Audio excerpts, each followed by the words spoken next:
یعنی ولی کے لیے جو شرطیں ہیں، جو نصاب ہے، وہ ایمان اور تقوی ہے۔ اگر کسی کے اندر یہ دو خوبیاں پائی جائیں اور وہ کمال درجے کی موجود ہوں، لیکن کرامت آپ تک نہ پہنچے یا ظہوری نہ ہو ساری زندگی، تو اس کے ولی ہونے میں شک نہیں ہے۔ اور ایک شخص کے اندر آپ کرامت دیکھیں لیکن یہ دو خوبیاں نہ پائی جائیں تو اس کو ہم کرامت ہی قرار نہیں دے سکتے، وہ استدراج ہوگا۔ ہر وہ خرق عادت امر جو بغیر کسی شخص سے ظاہر ہو اور ہو خرق عادت، ما فوق الفطرت چیز ہو، تو اس کو قدرت الہیہ کہیں گے۔ اور اگر وہ نبی کے ہاتھوں سے اعلان نبوت سے پہلے صادر ہو جائے تو اسے ارہاس کہا جاتا ہے۔ اعلان نبوت کے بعد ظاہر ہو تو اسے معجزہ کہا جاتا ہے، اور وہی چیز کسی ولی کے ہاتھ سے ظاہر ہو تو اسے کرامت کہا جاتا ہے۔ اور اگر کسی عام بندہ مومن کے ہاتھوں سے ظہور پذیر ہو تو اسے معونت کہا جاتا ہے۔ اور اگر وہی کام کسی کافر سے یا کسی فاسق و فاجر کے ہاتھوں سے ظاہر ہو تو اسے استدراج کہا جاتا ہے، جس طرح دجال کے ہاتھوں سے قرب قیامت میں ہوگا کہ وہ مارے گا بھی اور زندہ بھی کرے گا۔ اب استدراج میں اور کرامت میں فرق کرنا یہ عام آدمی کے بس کا روگ ہی نہیں ہے، وہ کیسے کرے گا؟ تو اس کے لیے سادہ کلیہ یہ ہے کہ ایمان اور تقوی کی شرط کے ساتھ اس چیز کو کرامت کہا جائے گا، اور اگر یہ دونوں شرطیں نہیں پائی جا رہی تو وہ پھر استدراج ہوگا۔ تو اس لیے ولی کو پہچاننے کے لیے کرامت معیار ہی نہیں ہوا، کرامت نصاب ہی نہیں ہوا، ولی کو پہچاننے کے لیے ایمان اور تقوی ہوا۔ اگر کرامت کو معیار بنا لیں گے تو پھر استدراج والے کو بھی ولی ماننا پڑے گا۔ اور یہی وجہ ہے کہ بہت سارے لوگوں نے ایسے لوگوں کے اوپر جو کسی بڑے بزرگ کی گدی پہ بیٹھ گیا، یا وہ چار لوگوں نے اس کو مان لیا یا اس کے شعبدے چل گئے اور شریعت کا واضح تارک ہے، اور لوگ اس کو اللہ کا ولی مان رہے ہوتے ہیں، اس لیے کہ ان کے ہاں معیار وہ نہیں ہے جو قرآن نے دیا ہے۔ قرآن نے دیا الذین آمنوا وکانوا یتقون، اور کرامت معیار نہیں ہے، وہ ایک ثمرہ ہے۔ اس ثمرے کو پہچانا جائے گا اس اصل نصاب کے بعد۔ اس کو صرف ایک مثال سے سمجھاتا ہوں۔ حضرت داتا گنج بخش علی حجویری علیہ الرحمہ نے کشف المعجوب میں یہ واقعہ لکھا ہے۔ کہتے ہیں کہ شیخ علی الخواص ایک بہت بڑے بزرگ تھے، وہ سفر پہ جا رہے تھے اور صاحب حال تھے، با کمال تھے، واقعتاً اللہ کے ولی تھے۔ ایک شخص آیا اور ہانپتا کامتا ان کے پاس آ کے رکا، کہا آپ شیخ علی الخواص ہیں؟ فرمایا ہاں۔ تو کہا کہ میں لمبا سفر کر کے آیا ہوں اور آپ کی صحبت میں کچھ دن گزارنا چاہتا ہوں، تو آپ مجھے اپنی صحبت کے شرف سے محروم نہ رکھیے۔ تو حضرت شیخ علی الخواص نے مراقبہ کیا اور اسے کہا کہ مجھے تیرے بدن سے کفر کی بو آ رہی ہے۔ اللہ والوں کو اللہ نے بصیرت کا نور دیا ہوتا ہے۔ اس نے کہا جی میں نصرانی ہوں اور دیار غرب سے آیا ہوں، آپ کی شہرت سنی تھی تو آپ کی صحبت میں کچھ وقت گزارنے کی آرزو ہے، مجھے محروم نہ رکھیے۔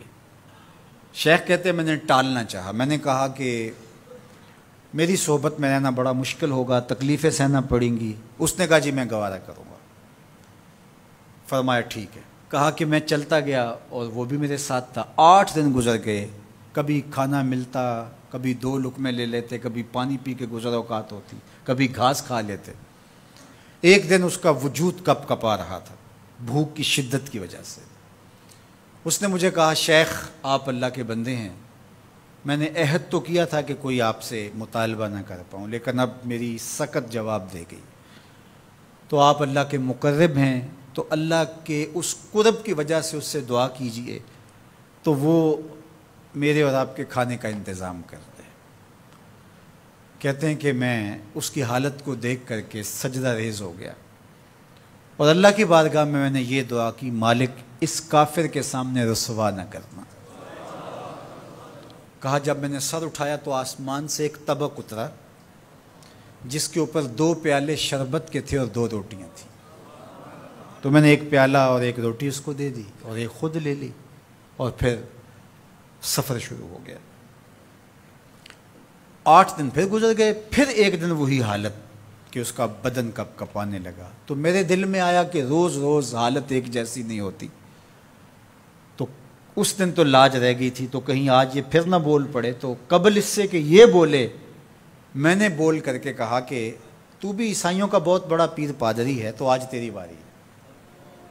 تو کہتے ہیں جب میں نے اس کو کہا تو اس نے بھی سجدے میں سر رکھ دیا اور میں دل ہی دل میں سوچا کہ اس کا سجدہ ریز ہونا کیا معنی رکھتا ہے جب ایمان ہی نہیں ہے۔ تھوڑی دیر کے بعد جب اس نے سر اٹھایا تو آسمان سے بھی طبق اترا جس پر 4 پیالے شربت کے اور 4 روٹیاں تھیں۔ اس نے 2 روٹیاں اور 2 پیالے میری طرف بڑھائے اور 2 پیالے اور 2 روٹیاں اپنی طرف کر لیں اور کہا کہ کل یا شیخ کھائیے۔ میں نے کہا میں نہیں کھاؤں گا، اس لیے کہ کرامت ہو نہیں سکتی اور استدراج کا کھانا جو ہے وہ میں کھا نہیں سکتا، چونکہ تم کافر ہو تو میں استدراج کا کھانا کھاؤں تو یہ نہیں ہو سکتا۔ تو اس نے کہا کل یا شیخ، شیخ کھائیے اور میری طرف سے 2 مبارکیں وصول کیجیے۔ میں حیران ہوا، میں نے کہا کیا مبارکیں؟ اس نے کہا میں نے سجدے میں سر رکھا اور اللہ کی بارگاہ میں عرض کی، اے اللہ اگر اسلام سچا دین ہے تو 2 پیالے اور 2 روٹیاں عطا کر دے، اور اگر علی الخواص واقعی تیرا ولی ہے تو 2 پیالے اور 2 روٹیاں اس کے صدقے سے دے دے۔ تو ایک تو آپ کو آپ کی ولایت کی مبارک ہو اور دوسرا ہاتھ بڑھائیے اور مجھے اسلام میں داخل کیجیے، اسلام سچا دین۔